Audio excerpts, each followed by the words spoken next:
Let's get another check of that forecast with our chief meteorologist, Dan Cianca. Dan, it was quite, when I walked out my door this morning, foggy, cloudy, different story this afternoon, but also a different story to the north of us. Yeah, certainly. We've got heat inland, and on the coast, it's been pretty comfortable. You wouldn't have noticed that we were dealing with triple digits. There were some spots in the mountains that only dipped into the 80s overnight. So, you know, while we're seeing highs in the 60s today, there's some places up in the hills that didn't get below 80 degrees. So there's heat somewhere, but there's just heat not. Somewhere.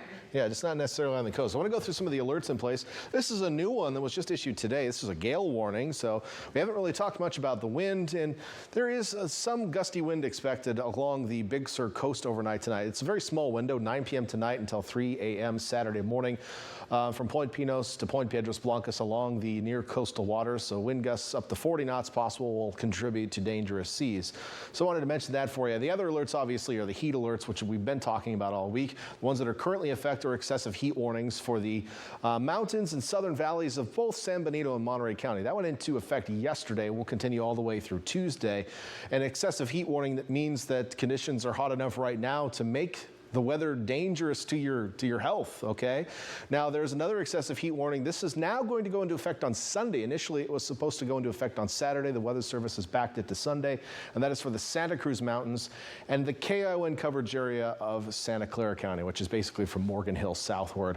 But the alert goes farther to the north, but I'm just mentioning the area that we cover.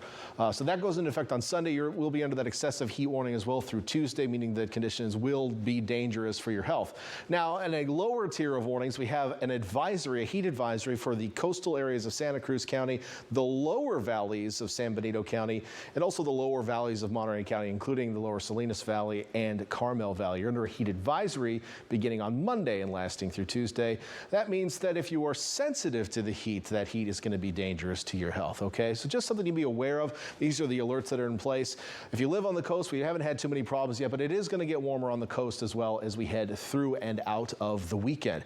Here's the bigger picture. High pressure did wobble a bit to the north today, so that kind of put a pause on the heating. So most locations inland were about as hot today as they were yesterday. They didn't really get any warmer. In some cases, it may have actually been a degree or two cooler. On the coast, we were also pretty similar today to what we were yesterday, but we're going to start to warm back up because the ridge is going to push back to the southwest. It's going to squish down on the marine layer in the coming day. So that means it's going to be a shallower marine layer.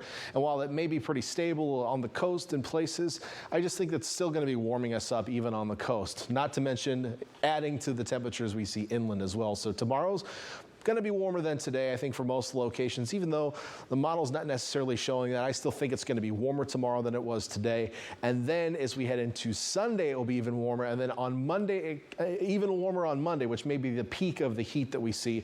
And then it'll probably level off through around Wednesday of next week before a trough digs down Thursday into Friday and cools us off. This is a trough of low pressure bringing cooler temperatures aloft by the time we head toward the end of next week. So we're looking at a long heat wave here on the Central Coast, at least for our inland areas, but there is an end in sight to it at least. Futurecast is showing mostly clear skies overnight. Can't rule out a little bit of fog around the south side of the bay. May have a little bit during the day tomorrow, but generally a sunnier day tomorrow, I think, than today, and a clearer start to the morning tomorrow than we had today as well. And those temperatures, again, heading upward for most locations, not all, but warming up a little bit. So back to 103 in Ben Lomond, 105 in Boulder Creek, triple digits up in Bonnie Doon, 95 up at the Summit, 96 in Scotts Valley, definitely feeling the heat.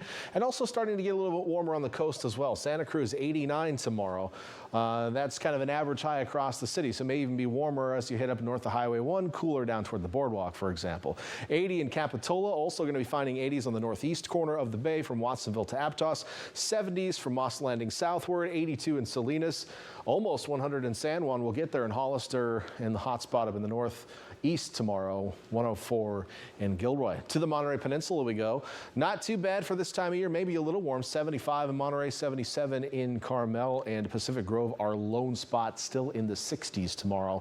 And then down south, we'll see highs at 100 degrees at the Big Sur Village, Carmel Valley Village, almost there as well. 90s from Soledad to King City, triple digits south of that, and approaching 110 in some of our higher southern valleys tomorrow afternoon. So on the 7-day forecast, I've got I've gone a little contrary to what some of the computer models are saying. They've got some real big ups and downs here, but just based on my experience in our area and how these weather systems typically play out, I've just kind of warmed us up on Monday as our hottest day, kind of level things off after that, and then by the end of the week, we're going to start to cool off. So right now, I've got Labor Day as the hottest on the coast.